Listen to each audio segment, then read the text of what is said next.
Hello, welcome to Oil for the Journey. My name is Noelle. I'm your journey reader today, and today I'm going to be following the schedule reading from the Bridges for Peace Ignite the Truth Bible Reading Plan. And I'm scheduled to read from the book of Job, God's Holy Word, chapters 28 through 30. So let's begin. Chapter 28. Surely there is a mine for silver, and a place where gold is refined. Iron is taken from the earth, and copper is smelted from ore. Man puts an end to darkness, and searches every recess for ore in the darkness and the shadow of death. He breaks open a shaft away from people, in places forgotten by feet. They hang far away from men. They swing to and fro. As for the earth, from it comes bread, but underneath it is turned up by fire. Its stones are the source of sapphires, and it contains gold dust. That path no bird knows, nor has the falcon's eye seen it. The proud lions have not trodden it, nor has the fierce lion passed over it. He puts his hand on the flint. He overturns the mountains at the roots. He cuts out channels in the rocks, and his eye sees every precious thing. He dams up the streams from trickling. What is hidden he brings forth to light. But where can wisdom be found? And where is the place of understanding? Man does not know its value, nor is it found in the land of the living. The deep says, "It is not in me," and the sea says, "It is not with me." It cannot be purchased for gold, nor can silver be weighed for its price. It cannot be valued in the gold of Ophir, in precious onyx or sapphire. Neither gold nor crystal can equal it, nor can it be exchanged for jewelry of fine gold. No mention shall be made of coral or quartz, for the price of wisdom is above rubies. The topaz of Ethiopia cannot equal it, nor can it be valued in pure gold. From where then does wisdom come? And where is the place of understanding? It is hidden from the eyes of all living, and concealed from the birds of the air. Destruction and death say, "We have heard a report about it with our ears." God understands its ways, and he knows its place. For he looks to the ends of the earth, and sees under the whole heavens, to establish a weight for the wind, and apportion the waters by measure. When he made a law for the rain, and a path for the thunderbolt, he saw wisdom and declared it. He prepared it indeed. He searched it out. And to man he said, "Behold, the fear of the Lord, that is wisdom, and to depart from evil is understanding." Chapter 29. Job further continued his discourse and said, "Oh, that I were as in months past, as in the days when God watched over me, when his lamp shone upon my head, and when his light I walked through darkness, just as I was in the days of my prime, when the friendly counsel of God was over my tent, when the Almighty was yet with me, when my children were around me, when my steps were bathed with cream, and the rock poured out rivers of oil for me.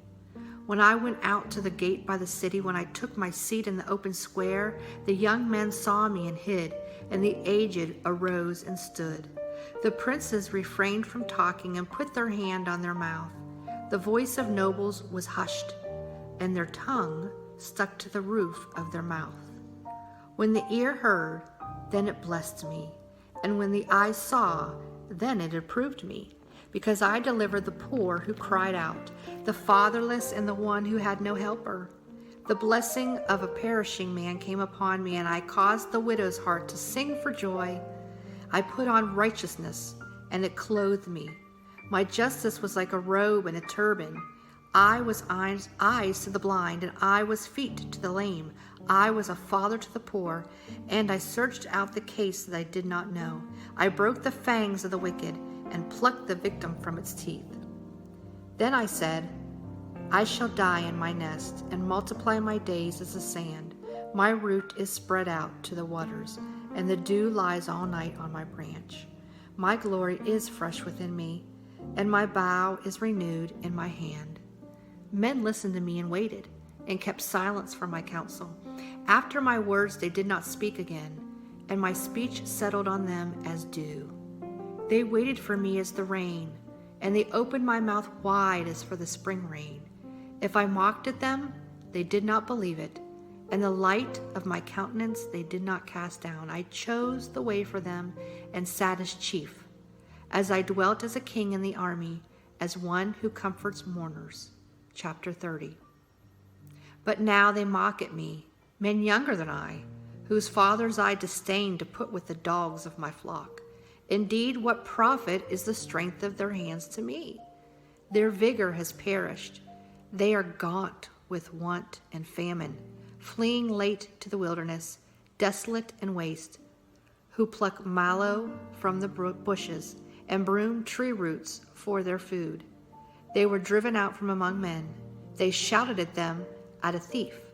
They had to live in the clefts of the valleys, in caves of the earth and the rocks. Among the bushes they brayed, under the nettles they nestled. They were sons of fools, yes, sons of vile men. They were scourged from the land. And now I am their taunting song, yes, I am their byword. They abhor me. They keep far from me. They do not hesitate to spit in my face, because he has loosed my bowstring and afflicted me. They have cast off restraint before me. At my right hand the rabble arises. They push away my feet, and they raise against me their ways of destruction. They break up my path. They promote my calamity. They have no helper. They came as broad breakers. Under the ruinous storm they roll along. Terrors are turned upon me. They pursue my honor as the wind, and my prosperity has passed like a cloud. And now my soul is poured out because of my plight. The days of affliction take hold of me. My bones are pierced in me at night, and my gnawing pains take no rest. By great force my garment is disfigured. It binds me about as the collar of my coat. He has cast me into the mire, and I have become like dust and ashes. I cry out to you, but you do not answer me. I stand up, and you regard me. But you have become cruel to me. With the strength of your hand you oppose me. You lift me up to the wind and cause me to ride on it. You spoil my success, for I know that you will bring me to death and to the house appointed for all living. Surely he would not stretch out his hand against a heap of ruins, if they cry out when he destroys it. I have not wept for him who was in trouble. Has not my soul grieved for the poor? But when I looked for good, evil came to me, and when I waited for light, then came darkness. My heart is in turmoil and cannot rest. Days of affliction confront me. I go about mourning, but not in the sun. I stand up in the assembly and cry out for help. I am a brother of jackals and a companion of ostriches. My skin grows black and falls from me. My bones burn with fever. My harp is turned to mourning, and my flute to the voice of those who weep. That's Job, chapters 28 through 30. Let's conclude in a word of prayer. Heavenly Father, we thank you for this word that you have given us, especially the book of Job, Lord. We can learn how to be faithful to you, Lord, despite being afflicted with many troubles, both physical, emotional, and spiritual, Lord, financially too, Lord.